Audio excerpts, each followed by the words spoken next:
Item ಯಾವುದೇ ಇರಲಿ try ಮಾಡಿ ಆಚಿ ಚಿಕನ್ ಮಸಾಲಾ. ಭಾರತದ ವಿದೇಶಾಂಗ ನೀತಿ ವಿರುದ್ಧ ಸೋನಿಯಾ ಗಾಂಧಿ ಆಕ್ರೋಶವನ್ನ ವ್ಯಕ್ತಪಡಿಸ್ತಾ ಇದ್ದಾರೆ. ಮೋದಿ ವಿರುದ್ಧ ಕಾಂಗ್ರೆಸ್ನ ಅಧಿನಾಯಕಿ ಸೋನಿಯಾ ಗಾಂಧಿ ಆಕ್ರೋಶವನ್ನ ವ್ಯಕ್ತಪಡಿಸ್ತಾ ಇದ್ದಾರೆ. ಖಮೇನಿ ಹತ್ಯೆ ವಿಚಾರದಲ್ಲಿ ಭಾರತದ ಮೌನ ವ್ಯಾಖ್ಯೆ ಅಂತ ಹೇಳಿ ಪ್ರಶ್ನೆ ಮಾಡ್ತಾ ಇದ್ದಾರೆ.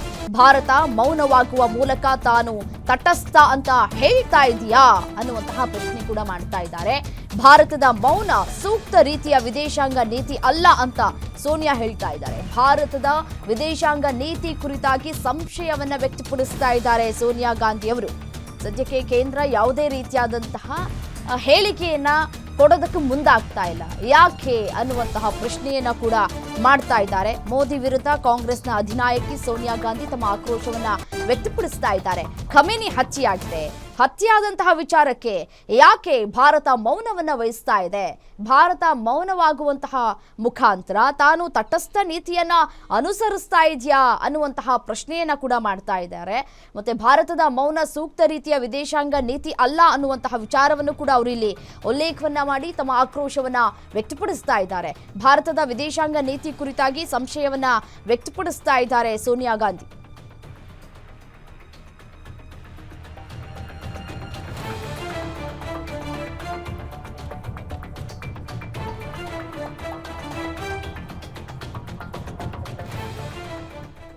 ಸೋನಿಯಾ ಗಾಂಧಿ ಅವರು ತಮ್ಮ ಆಕ್ರೋಶವನ್ನ ವ್ಯಕ್ತಪಡಿಸ್ತಾ ಇದ್ದಾರೆ ಭಾರತದ ವಿದೇಶಾಂಗ ನೀತಿಯ ಬಗ್ಗೆ.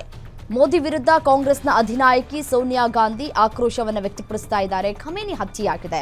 ಈ ವಿಚಾರದಲ್ಲಿ ಯಾಕೆ ಮೌನವನ್ನ ವಹಿಸಿದೆ ಕೇಂದ್ರ ಅನ್ನುವಂತಹ ಪ್ರಶ್ನೆಯನ್ನ ಮಾಡ್ತಾ ಇದ್ದಾರೆ.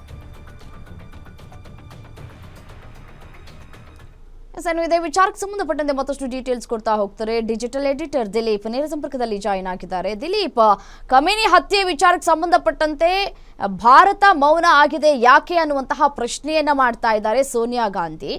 ಅದೇ ರೀತಿಯಾಗಿ ವಿದೇಶಾಂಗ ನೀತಿ ಇದಲ್ಲ ಅನ್ನುವಂತಹ ವಿಚಾರವನ್ನು ಕೂಡ ಅವರು ಇಲ್ಲಿ ಉಲ್ಲೇಖವನ್ನ ಮಾಡಿದ್ದಾರೆ. ಇನ್ನು ಯಾವೆಲ್ಲ ವಿಚಾರಕ್ಕೆ ಸಂಬಂಧಪಟ್ಟಂತೆ ಅವರು ರಿಯಾಕ್ಟ್ ಮಾಡಿದ್ದಾರೆ ಅಂತ ಹೇಳಿ. ರಮ್ಯಾ, ಭಾರತದ ವಿದೇಶಾಂಗ ನೀತಿ ಅತ್ಯಂತ ಸ್ವತಂತ್ರವಾದದ್ದು ಅಂತ ಹೇಳ್ಬಿಟ್ಟು ಭಾರತ ಪ್ರತಿಪಾದಿಸ್ತಾ ಬರ್ತಾ ಇದೆ. ಆದರೆ ಖಮೇನಿಯವರ ಹತ್ಯೆ ಆದಂಥ ಸಂದರ್ಭದಲ್ಲಿ ಭಾರತ ಯಾವುದೇ ರೀತಿಯಾದಂಥ ಕಳವಳ ವ್ಯಕ್ತಪಡಿಸಲಿಲ್ಲ, ಅದನ್ನು ವಿರೋಧಿಸಲಿಲ್ಲ. ಜೊತೆಗೆ ಏನೊಂದು ಇರಾನ್ಗಾಗಿರುವಂಥ ದೊಡ್ಡ ಮಟ್ಟದ ನಷ್ಟ ಏನಿದೆ ಅದಕ್ಕೆ ಸಂತಾಪವನ್ನು ಸೂಚಿಸಲೇ ಇಲ್ಲ. ಹಾಗೆ ನೋಡಿದ್ರೆ ಭಾರತ ಮತ್ತು ಇರಾನ್ನ ಸಂಬಂಧ ಏನಿದೆ ಅದು ಶತಮಾನಗಳಷ್ಟು ಹಳೆಯದಾಗಿದೆ, ಅತ್ಯಂತ ಪುರಾತನವಾಗಿದೆ.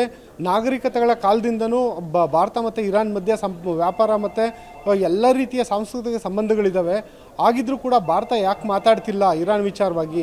ಭಾರತ ಈ ರೀತಿ ಮೌನ ವಹಿಸಿರೋದು ಅದು ನುಣುಚ್ಕೊಳ್ಳೋ ರೀತಿಯ ಪ್ರಯತ್ನ ಅಂತ ಹೇಳ್ಬಿಟ್ಟು ಕಟುವಾಗಿ ಸೋನಿಯಾ ಗಾಂಧಿ ಅವರು ಚಾಟಿಯನ್ನು ಬೀಸಿದ್ದಾರೆ.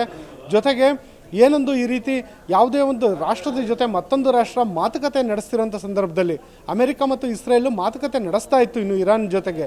ಆ ಮಾತುಕತೆ ನಡೀತಿರೋ ಸಂದರ್ಭದಲ್ಲೇ ಈ ರೀತಿ ದಾಳಿ ನಡೆದಿರೋದು, ಜೊತೆಗೆ ಆ ದೇಶದ ಸರ್ವೋಚ್ಚ ನಾಯಕನನ್ನೇ ಏಕಾಏಕಿ ಮುಗಿಸಿರೋದು ಇದೆಯಲ್ಲ, ಇದು ಅಂತಾರಾಷ್ಟ್ರೀಯ ಕಾನೂನುಗಳ ಉಲ್ಲಂಘನೆ ಅಂತ ಹೇಳ್ಬಿಟ್ಟು ಸೋನಿಯಾ ಗಾಂಧಿ ಅವರು ಹೇಳಿದ್ದಾರೆ.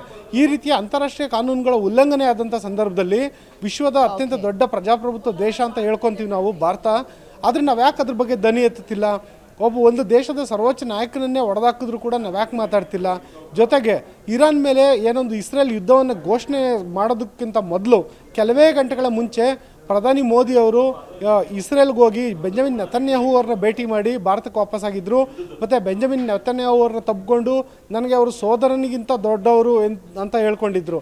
ಈ ಮೂಲಕ ಗಾಜಾದಲ್ಲಿ ನಡೆದ ಏನೊಂದು ನರಮೇಧ ಇದೆ, ಹತ್ಯಾಕಾಂಡ ಇದೆ, ಅದಕ್ಕೆ ಮೋದಿಯವರು ಒಂದು ರೀತಿ ಹಿಂಬಾಗಿಲ ಮೂಲಕ ಅದು ಸಮ್ಮತಿ ಸೂಚಿಸಿದ್ರ ಅನ್ನೋ ರೀತಿ ಕೂಡ ಸೋನಿಯಾ ಗಾಂಧಿ ಪ್ರಶ್ನೆ ಮಾಡ್ತಾ ಇದ್ದಾರೆ.